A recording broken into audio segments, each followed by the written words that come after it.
Hello students, I'm A K. Agarwal. Students, आज हम आपको अपना केमिस्ट्री का जो वीडियो देने जा रहे हैं वो पिछले वीडियो का कंटिन्यूएशन वीडियो है। केमिस्ट्री की 11th क्लास की कोचिंग चल रही है। ये बिल्कुल जैसे क्लास में आप लोग टीचर से पढ़ते हैं उसी प्रकार से उसी चीज़ को बिल्कुल ईज करके, जैसे क्लास में तो पूरा आपको नहीं करते हैं उसको कि क्या क्या होना है क्या नहीं होना, यहाँ आपको हर चीज़ को, जैसे ये चैप्टर स्टार्ट हुआ था तो क्या चीज़ आपको करनी है शुरू से एंड तक बिल्कुल बताया जाएगा इस चैप्टर के अंदर, और वो 100% सफिशिएंट होगा। आप उतना ही कर लें। इसके अंदर इम्पोर्टेंट पोर्शन सारे में फर्स्ट चैप्टर में बहुत कम होगा। जितना हमारा एक कोर्स होगा हम बताएंगे, मुश्किल से 25% जो atom bomb very very important वाला होगा वो पोर्शन होगा। बाकी आपने ये कर लिया तो फुल चैप्टर आपका कंप्लीट हो जाएगा। प्लीज़ आप हमारी वीडियो को लाइक और सब्सक्राइब कीजिए और जो है बेल आइकन को जरूर क्लिक कीजिए, जिससे कि हमें भी प्रोत्साहन मिले और वीडियो आप तक पहुंच सके। ठीक है, देखिए, how will you find equivalent weight of metals bye double decomposition method. Double decomposition method से इक्विवेलेंट वेट ऑफ मेटल्स निकालना है। ठीक, वेरी इजी है ये। देखें आप ध्यान से, इन दिस मेथड, इस मेथड के अंदर equivalent weight of metals is found by double decomposition method. Double decomposition का मतलब, जैसे कोई जो है ना ए बी है, ए बी मतलब साल्ट है कोई, ये समझो, या सब्सटेंस है ए बी समझे सब्सटेंस है, और एक सी डी सब्सटेंस है। इसका भी डिकम्पोजिशन हुआ, इसका भी डिकम्पोजिशन हुआ, डबल डिकम्पोजिशन हो रहा है। ए जो है वो डी के संग अटैच हो जा रहा है और बी जो है वो सी के संग अटैच हो जा रहा है। देखो, ए डी बन गया प्लस बी सी बन गया, तो डबल डिकम्पोजिशन मेथड हो गया। दोनों चीज डिकम्पोज हो रही है, ठीक, ब्रेक हो रही है, मतलब दोनों इसमें ए बी सब्सटेंस भी और सी डी सब्सटेंस भी, दो सब्सटेंस एक साथ डिकम्पोज हो रहे हैं, मतलब ब्रेक हो रहे हैं, तो डबल डिकम्पोजिशन मेथड कहा इसमें। ठीक, ये हो गया। So equivalent weight of A, equivalent weight निकालना है ए का equivalent weight can be found by the fact. किस फैक्ट से निकाल सकते हैं कि ratio of the mass of substances, कि ratio of the mass of the substances, दो सब्सटेंस है, जैसे कोई भी A B and C D ले लिया आपने, तो ratio of the mass of the substances is equal to, किसके इक्वल होता है, ratio of the equivalent weight of the substances. ठीक है, जो सब्सटेंसेस हैं ये ए बी और सी डी, इनके जो इक्विवेलेंट वेट है उनके अपॉन के बराबर, रेशियो का मतलब अपॉन, मतलब ए बी का मास अपॉन सी डी का mass is equal to A B का इक्विवेलेंट वेट, ठीक है, इज अपॉन सी डी का इक्विवेलेंट वेट। या अगर ए बी और सी बी की बात कर रहे हैं तो यही चीज इनमें ले लेंगे। तो अगर हम ए बी और ए डी की बात कर रहे हैं तो यही चीज इनमें ले लेंगे हम। ठीक है, जो दिया है, जिस चीज की क्वांटिटी वहां गिवन है, जैसे कि हम आपको एकदम जो है एक क्वेश्चन के अंदर बताएं, जैसे आप इस क्वेश्चन को ले लो, देखो इस क्वेश्चन में क्या दिया है कि पॉइंट इतना gram of NaCl were dissolved in H2O and the solution was treated with excess of AgNO3, the precipitate of AgCl thus formed। AgCl बन रहा है, देखो AgCl, ये AgCl रिएक्शन में एक AgCl का वेट दे रखा है ग्राम में और एक NaCl का दे रखा है वेट ग्राम में। जैसे यहाँ इन रिएक्शन में चार चीजें थी, वैसी चार यहाँ है। यहाँ इसने ये देखा जाएगा कि वेट यानी मास किस किस के दिए हैं, इसका दिया है NaCl का और AgCl का, तो हम क्या लिखेंगे, mass of NaCl upon mass of AgCl is equal to equivalent weight of NaCl upon equivalent weight of AgCl, ये लिख देंगे। बात समझ आ गई। अगर इसमें इसकी बात कर रहा है, सही है, इसकी और इसकी कर रहा है, तो क्या लिखोगे, mass of AB upon mass of CB is equal to mass equivalent weight of AB upon equivalent weight of CB। इस टाइप से करके आप लिखेंगे। ये कहना चाहता है इस लाइन में कि ratio of the mass of the substances is equal to the ratio of the equivalent weight of the substances and equivalent weight of the substances. एक बात और समझो, इक्विवेलेंट वेट जहाँ पे जैसे अभी आपने इसमें RHS में क्या लिखा, मास ऑफ AB, ये mass of AB upon mass of AD, ये AD mass of AD is equal to equivalent weight of AB upon equivalent weight of AD, यह आएगा। फिर ये क्या बता रहा है कि equivalent weight of substance is equal to होता है sum of the equivalent weight of its constituent.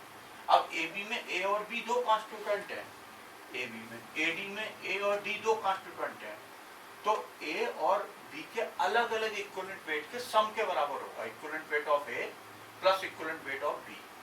ऐसे नीचे equivalent weight of A plus equivalent weight of D, ठीक है, इस टाइप से करके हो जाएगा। ये फार्मूला है, आप यहाँ तक अच्छी तरह से इसे ध्यान कर लें। अब आप देखो इसका question, 0.989 gram of NaCl were dissolved in H2O, H2O में डिजॉल्व किया गया and solution was treated with axis of AgNO3, solution को एक्सिस ऑफ AgNO3 से ट्रीट किया गया।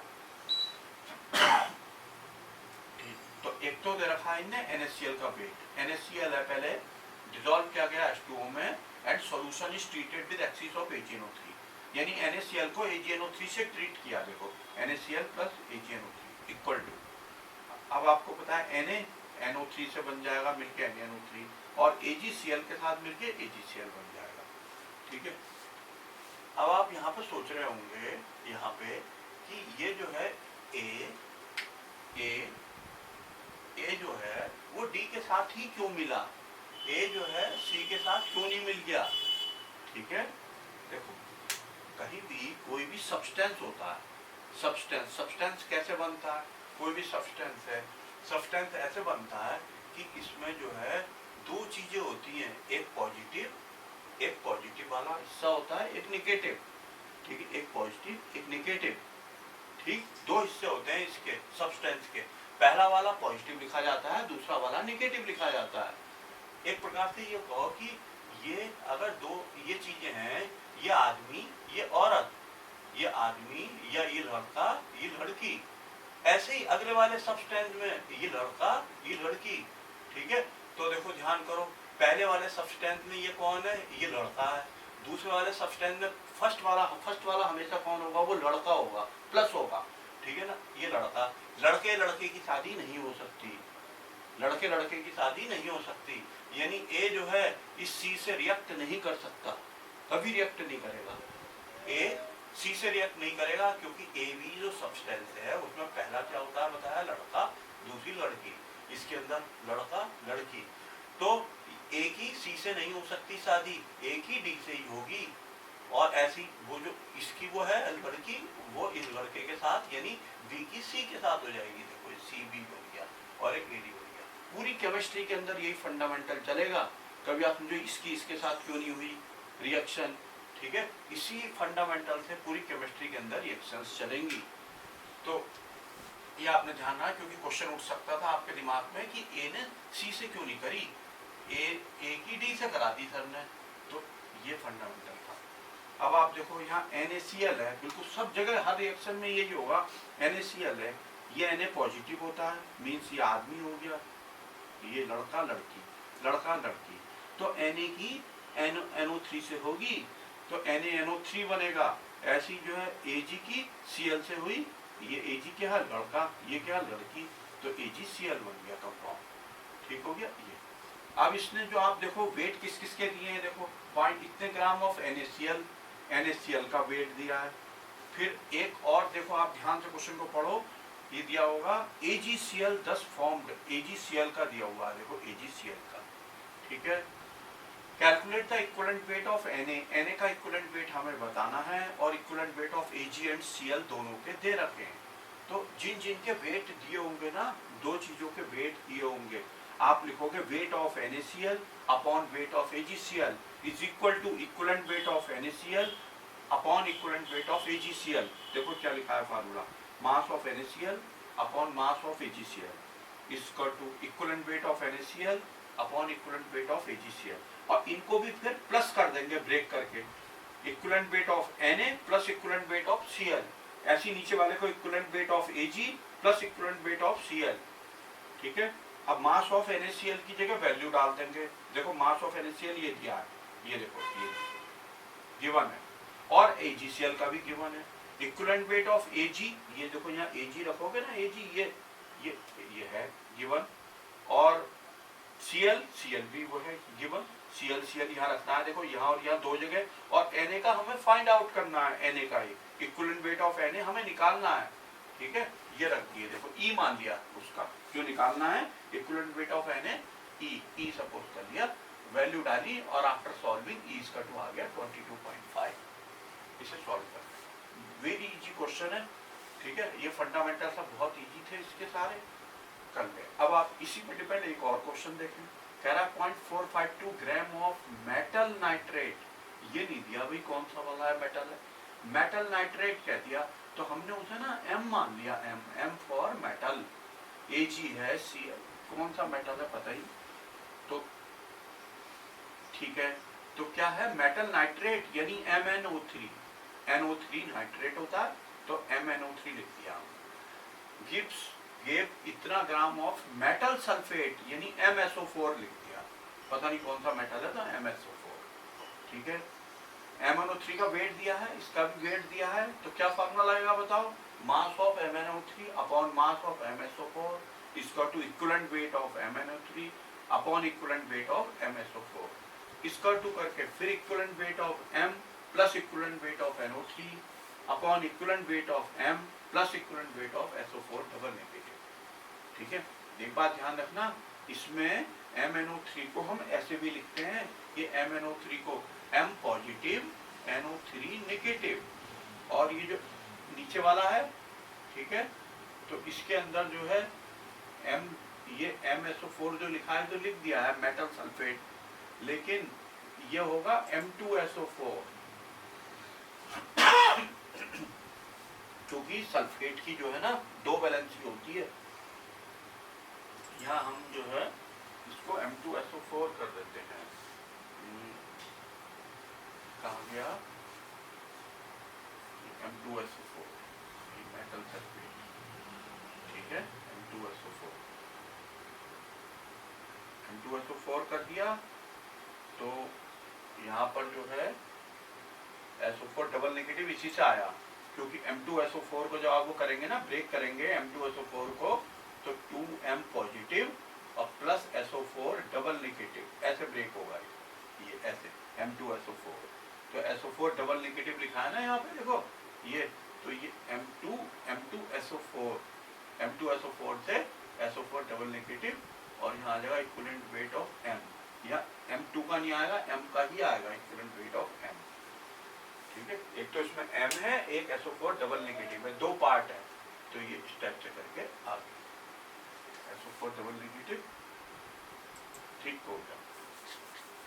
तो इसकी रख दी सारी वैल्यू, NO3 नेगेटिव 1 है, देखो बैलेंसी 1 लिखा, SO4 के ऊपर कितनी है 2, तो यहाँ 2 लिखा, तो हमने इक्विवेलेंट वेट ऑफ NO3, ये इक्विवेलेंट वेट ऑफ NO3 और equivalent weight of SO4 double negative ये फाइंड आउट कर लिए, और इक्विवेलेंट वेट ऑफ M हमें निकालना है, उसकी जगह हमने E लिख लिया यहाँ पे, E देखो ये E, और ये दोनों दिए थे वेट, वैल्यू उठा के सारी इसमें रखी फार्मूले में, दिस इक्वल टू दिस इसमें, तो ये आफ्टर सॉल्विंग E की वैल्यू आ गई, ठीक है। इसे आप ढंग से करें, इस पर डिपेंड है, ठीक है। देखिए नया क्वेश्चन, ये जो क्वेश्चन है अब एटम बम क्वेश्चन है, वेरी वेरी इंपॉर्टेंट 99% एग्जामिनेशन के लिए। Right Faraday's first and second law of electrolysis, Faraday का फर्स्ट या सेकंड लॉ दोनों में से एक लॉ पेपर में जरूर आएगा लिखने के लिए हाफ ईयरली एग्जामिनेशन में, ठीक। अब देखें आप बहुत अच्छी तरह प्रिपेयर करें आप इसे। फर्स्ट लॉ, फैराडे का first law, the amount of substance liberated और डिपॉजिटेड, जैसे किसी इलेक्ट्रोलाइट में, इलेक्ट्रोलिटिक सॉल्यूशन में आपने इलेक्ट्रोलाइट डाल दिया, वो डाल दिया एनोड, क्या कहते हैं, इलेक्ट्रोड लगा दिया, इलेक्ट्रोड, ठीक है, उसके अंदर इलेक्ट्रोड लगा दिया, उसके अंदर इलेक्ट्रोलिटिक सॉल्यूशन के अंदर, ठीक। तो उस पे अमाउंट ऑफ सब्सटेंस, उसके संबंध में कह रहा है, जो अमाउंट ऑफ सब्सटेंस है लिबरेटेड और डिपॉजिटेड, या तो क्या होगा डिपॉजिट होगा या लिबरेट होगा, उस पे से छूटेगा या उस पे इकट्ठा होगा, एट ए पर्टिकुलर इलेक्ट्रोड, किसी भी पर्टिकुलर इलेक्ट्रोड पर, एनोड पर, कैथोड पर, ठीक है, ड्यूरिंग इलेक्ट्रोलिसिस, इलेक्ट्रोलिसिस जब होती है तब, इज डायरेक्टली प्रोपोर्शनल, ठीक है ना, वो डायरेक्टली प्रोपोर्शनल होता है, मतलब जो अमाउंट जो है सब्सटेंस का इकट्ठा होगा या उस इलेक्ट्रोड पे से छूटेगा, ठीक है ना, वो क्या होता है, डायरेक्टली प्रोपोर्शनल होता है quantity of charge passed in the solution, जितनी क्वांटिटी ऑफ चार्ज आपने सॉल्यूशन में पास की, मतलब आप इलेक्ट्रिसिटी करोगे पास, आप इलेक्ट्रिसिटी करोगे पास, करंट जैसे कहते हैं, और करंट ही चार्ज होता है, करंट ही चार्ज होता है, ये देखो फॉर्मूला भी होता है, करंट आई होती है, टी से जब इसकी टाइम से मल्टीप्लाई होती है तो चार्ज बन जाता है, तो हम कहते हैं करंट को ही चार्ज कह देते हैं हम, कि charge Q equal to I T, ठीक है, मीन हमारा करंट से है, ठीक है, तो इसका मतलब क्या कहता है, amount of substance W proportional होता है किसके, चार्ज के, जितना चार्ज आपने पास किया, ठीक, उस सॉल्यूशन में। तो प्रोपोर्शनल को हटाने के लिए आप सबसे पहले तो Q की जगह IT लिख सकते हैं, फार्मूला होता है, और इस प्रोपोर्शनल को हटाने के लिए Z लगा देंगे, Z कांस्टेंट होता है, which is known as electrochemical equivalent, इसे इलेक्ट्रोकेमिकल इक्विवेलेंट के नाम से जानते हैं Z को, ठीक है। सेकेंड ला देंगे, फर्स्ट ला इतना सा है, second La, when the same quantity of electricity is passed through the solution of the different electrolyte connected in series, मान लो कई सेल रखे हैं, सीरीज में है सब, पॉट है, ठीक है, पॉट जिसके अंदर इलेक्ट्रोलिसिस की रिएक्शन होती है, जिसे आप बोलते हो वोल्ट मीटर, वो पॉट जिसके अंदर इलेक्ट्रोलिसिस की रिएक्शन होती है उसको क्या बोलते हो आप, वोल्ट मीटर। तो कई वोल्ट मीटर रखे हैं और उनको आपने सीरीज में कनेक्ट कर दिया, सीरीज में कनेक्ट कर दिया तो क्या हो, और उसके अंदर same quantity of electricity pass कर दी, ठीक, तो क्या होगा, जो अमाउंट ऑफ सब्सटेंस लिबरेट होगा या डिपॉजिट होगा, वो जो इक्विवेलेंट वेट होता है उसके प्रोपोर्शनल होता है। देखो क्या कह रहा है, mass of the substance liberated और डिपॉजिटेड, जो मास ऑफ सब्सटेंस लिबरेट या डिपॉजिट होगा एट द इलेक्ट्रोड पर are directly proportional to the equivalent weight के प्रोपोर्शनल होता है। यहाँ से पढ़ो आप, यहाँ से देन के बाद से, ठीक है, मास जो है W प्रोपोर्शनल होता है E के, ठीक है, प्रोपोर्शनल होता है, और इससे जो है फिर हमने ये बना लिया फॉर्मूला, इससे पहले आप ऐसे लिख सकते हो W प्रोपोर्शनल टू E, ठीक है, W प्रोपोर्शनल टू E, तो इससे W1 upon W2 equal to E1 upon E2 बन गया, ठीक है, इस फॉर्मूले से। बट W इसका टू कितना था, ZIT, ये देखो फर्स्ट से, तो इसकी जगह लिख दिया Z1IT, IT तो रहेंगे सेम, क्योंकि इसने कहा है same quantity of electricity is pass, तो इसके IT तो सेम रहेंगे, सेम क्वांटिटी है जब, तो IT से IT कट गया, Z1 अपॉन Z2 इसको टू E1 अपॉन E2, इसका मतलब हो गया E प्रोपोर्शनल टू Z, इसको हटाने के लिए प्रोपोर्शनल को इक्वल टू में कन्वर्ट करा तो F से मल्टीप्लाई कर दिया, कांस्टेंट है, F is a Faraday's constant, इसे कहते हैं फैराडेज कांस्टेंट, इसकी वैल्यू होती है 96500 कूलम्ब, ठीक है, ध्यान रखें आप, ये सेकंड लॉ कंप्लीट हो गया, इतना सा बस, इतने ध्यान करना है आपने। नया क्वेश्चन देखिए, define electrochemical equivalent, electrochemical equivalent जो था उसे डिफाइन करना है, यानी जेड इलेक्ट्रोकेमिकल इक्विवेलेंट था, इसे डिफाइन करना है, डबल एस क्वेश्चन है, यानी very important question, atom bomb से नीचे की क्वालिटी है, ठीक है, लेकिन वेरी इंपॉर्टेंट, डबल एस का मतलब डबल सुपर, डबल सुपर मतलब very important. We know that W equal to ZIT होता है, फर्स्ट लॉ, ठीक है, first law of electrolysis, Faraday's first law. W क्या होती है, अमाउंट ऑफ सब्सटेंस लिबरेटेड और डिपॉजिटेड, और I क्या होती है, करंट पाथ, और T टाइम, Z क्या होता है यहाँ पे, इलेक्ट्रोकेमिकल इक्विवेलेंट, तो इससे Z की वैल्यू निकाल दी, W अपॉन IT आ गई, I जो है 1 मान दिया ampere, T equal to 1 ampere, 1 second मान दिया, T 1 सेकेंड, I 1 एम्पियर, तो जब 1 1 रखेंगे, देखो ये रख दिया 1 1, तो Z इक्वल टू ये W आ गया, यानी Z इक्वल टू W हो गया। Z क्या चीज है? Z electrochemical equivalent. ये क्या है? ये निशान इज इक्वल टू, और ये क्या चीज है? W amount of substance liberated और deposited at cathode at electrode, कोई सा भी हो सकता है कैथोड अमाउंट एट इलेक्ट्रोड। क्या बोलोगे इसे? Z को electrochemical equivalent is equal to the amount of substance liberated or deposited at the electrode। देखो ये लिखा है, electrochemical equivalent is equal to the amount of substance liberated or deposited at electrode। कब? वो भी कब? when ये दो कंडीशन लिखेंगे उसके बाद, when 1 ampere current is passed for 1 second, when 1 ampere current is passed for 1 second, ये दो कंडीशन बाद में लिख देंगे। when 1 ampere current is passed for 1 second। ठीक है, डेफिनेशन अपने मन से बन गई, अपने मन से डेफिनेशन बनाती है। बात समझ आ गई? अगला देखो, how will you find equivalent weight of metal. फिर वो इक्विवेलेंट वेट आ गया, oxide method, oxide reduction method, chlorination method, क्या क्या कर रहे थे हम, वही उन्हीं का आ गया भाई। How will you find electro equivalent weight of the metal using Faraday's first law of electrolysis. अगर इलेक्ट्रोलिसिस प्रोसीजर से भी आ गया तो यही है इसका मतलब, फर्स्ट लॉ ऑफ इलेक्ट्रोलिसिस या सेकंड लॉ से कर दो। फर्स्ट लॉ वाला ये है, सेकंड लॉ वाला इससे अगले में देंगे वीडियो में। ठीक है, तो फर्स्ट लॉ ऑफ इलेक्ट्रोलिसिस, ठीक है, we know by first law of electrolysis W equal to क्या होता है? ZIT। ठीक है, Z इक्वल टू कितना होता है?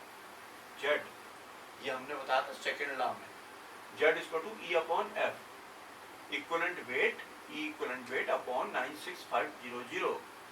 तो इस Z की जगह क्या भर सकते हैं? E अपॉन F, ये देखो E अपॉन 96500 इंटू IT, बस ये फार्मूला बन गया। बाई दिस इक्वेशन, इस इक्वेशन से we can calculate equivalent weight E। Equivalent weight E हम इससे निकाल सकते हैं। बात समझ आ गई? ठीक है, मेरी कंप्लीट हो गया, इतनी सी थ्योरी है बस, इतनी सी, इसकी ज़्यादा नहीं है। ठीक, आगे देखते हैं। ये इस पे डिपेंड न्यूमेरिकल है, कैसे आएगा? A current of 0.2 ampere was passed in an aqueous solution of CuSO4 for 1 hour। The mass of the copper deposited at cathode was इतने ग्राम। Calculate the equivalent weight of the copper। equivalent weight बताना है copper का। ठीक है, I कितना है? 0.2 ampere. ठीक, 1 our के लिए है ये T इक्वल टू 1 आवर, तो 1 आवर का मतलब 60 into 60 सेकेंड। ठीक, उसके बाद ये क्या दे रखा है? W 0.2 ग्राम। E निकालना है हमें, equivalent weight of copper, E निकालना है। ये वाला फार्मूला लगा दिया। ठीक है, फार्मूला लगा के क्रॉस मल्टीप्लाई करके E लिख लिया। देखो ये, इसमें WIT की वैल्यू डाल दी, सॉल्व करा तो इतना, यूनिट कुछ नहीं होती इक्विवेलेंट वेट की। तो ये कंप्लीट हो गया आज का वीडियो। प्लीज इसे लाइक और सब्सक्राइब जरूर कीजिए, बेल आइकन को क्लिक कीजिए।